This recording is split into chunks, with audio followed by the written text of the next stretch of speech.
The title of this video is called Tonic Herbs, Too Good to Be True.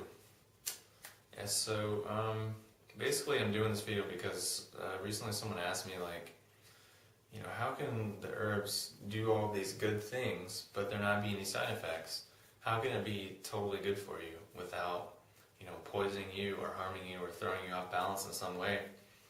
So that just really made me think and made me question, the psychology behind that.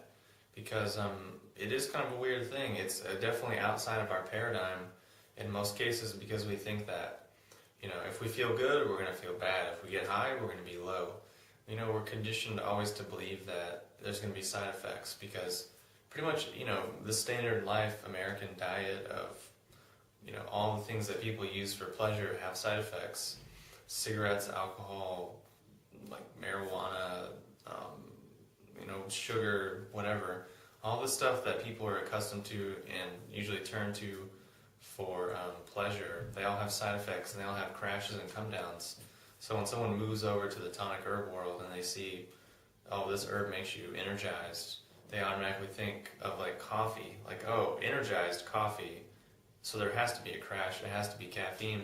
So it takes a bit of an education to get someone outside of that paradigm to be able to understand that things can be pretty much all good. I mean, there are instances where if you take insane quantities of herbs, it might give you a headache or gas or diarrhea or something.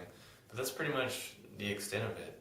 As far as my experience, that's the worst I've ever had happen to me from taking large quantities of herbs. And that's the diarrhea and that kind of thing was just from someone sold me some Hoshu, and they apparently didn't tell me that it wasn't the prepared Hoshu, so I took a lot of it, which unprepared Hoshu is just like a laxative.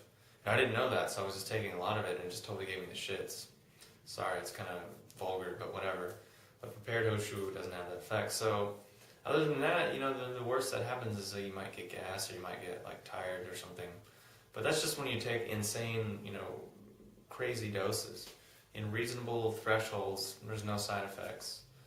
So it really makes me question, just the psychology of why someone would think that. Because, for example, when I go to the spring, I look at the pipe, I look at the cave, I look at where the water's coming from, and it's just giving the whole time, forever. I mean, for as long as I could ever go there, it's just going to be giving and giving and giving. And the aquifer may eventually dry up.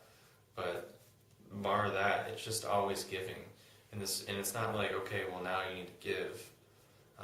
It's just always giving, and it's a person with a kind of mindset of oh, it can't be that good, would probably go there and say, oh well, it's not clean, or how do you know this about it? How do you know that about it? How often is it tested?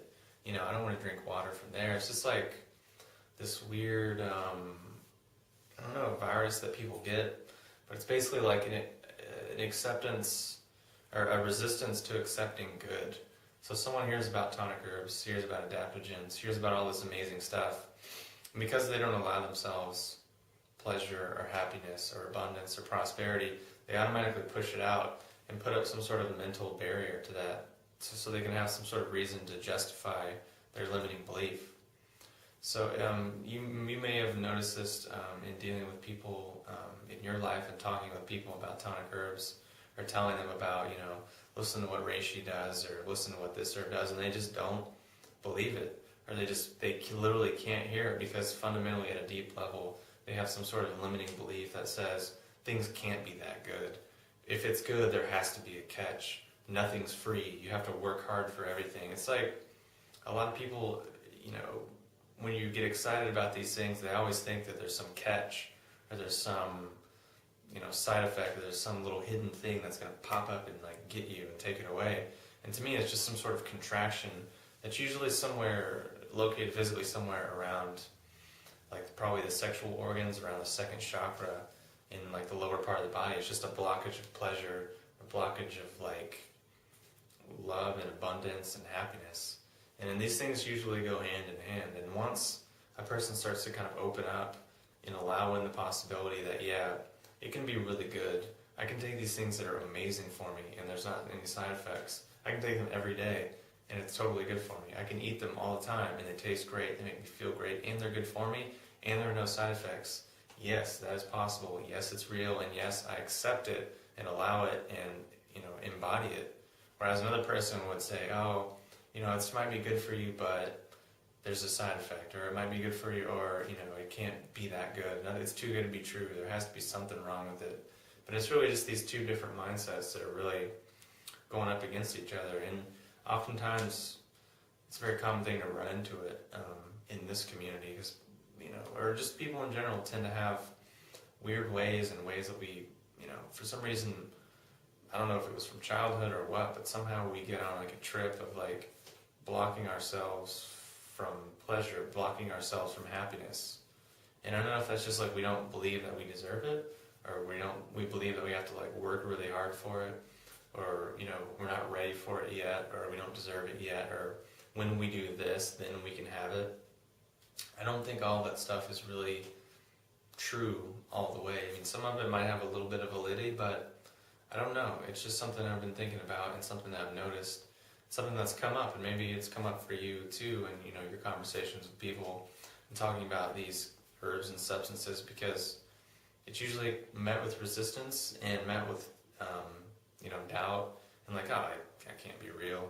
Everything has side effects. Everything's can't be that good. There has to be a come down, blah blah blah. But it's like it's really not.